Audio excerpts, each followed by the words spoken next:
大家好，今日要同大家介紹一枚極具意義嘅運動錶，肖邦嘅聖摩洛斯8300。來自90年代後期，呢一個腕錶唔單止係肖邦歷史上重要里程碑，更加係而家現今大熱 Alpine Eagle 嘅前身啦，亦都係肖邦首次進軍鋼款運動錶嘅領域，更加係劃時代之作啊！當年肖邦用呢個系列打破傳統珠寶錶嘅框架啦，成功地將優雅工藝融入運動嘅風格啦，開創咗品牌全新嘅發展方向。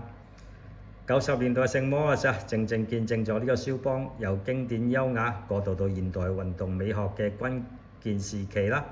今日嘅 Alpine Eagle亦都承傳咗聖摩洛斯嘅設計 DNA 同埋呢個運動錶嘅精神啦。首先呢隻錶啦，37.5嘅 mm， 一個就黑色嘅錶面，採用不鏽鋼一體連成嘅錶帶啦。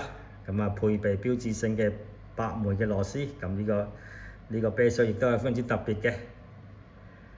係啦，當然呢個設計嘅元素亦都當然延續咗而家嘅 Alpine Eagle 啦。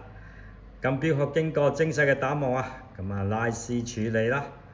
光影嘅層次就豐富嘅，展現咗頂級製造運動錶嘅質感啦。黑色嘅錶面就簡潔大方，配搭清晰嘅時錶，同埋個日曆就喺呢個4至5點位嘅。整體上設計非常之簡潔，平衡感都極佳嘅，既有運動嘅氣息，又不失為正裝手錶嘅優雅啦。當然呢條錶帶亦都係一讚啦，一體連成，設計非常之特別啊！你見中間呢一格凸咗上嚟嘅，好似一塊塊咁樣砌上去啦。亦都係拉絲打磨嘅。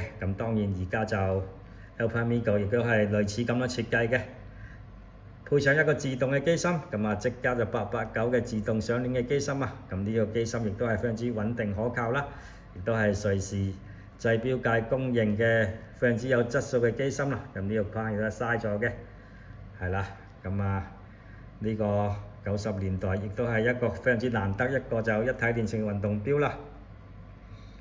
隨住呢個 Alpine Eagle 嘅大熱聖摩洛斯收藏價值亦都不停咁提升。不過佢因為出得非常之少啦，同埋市場上非常之少見，所以我覺得呢隻手錶其實比 Alpine Eagle 更加值得收藏。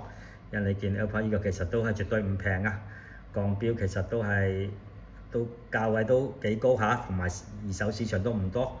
不如買翻呢隻啦，呢隻嚿尺寸就啱啱好啦，37.5 mm， 而且係佢嘅前身更加有佢嘅影子啦。當然價錢呢隻錶亦都係絕對唔貴嘅，一隻咁靚嘅一體式運動錶啦，36,000蚊嘅，係啦，單錶一隻啦。上手俾大家睇睇先，上手亦都係非常之靚啊。呢個帶頗係短咗少少嘅，因為之前仲短。之前配咗一格啦，我覺得就啱啱好嘅。肖邦配一格呢就11,500蚊嘅，係啦，你唔夠亦都可以肖邦配，絕對有貨嘅。不過可能要等1個月咁上下啦。大家中意朋友就 WhatsApp 我靚啦，35,000蚊嘅肖邦嘅聖摩洛斯，記得訂閱我頻道喺下面留言支持俾 like 同埋分享俾朋友嘅，多謝各位。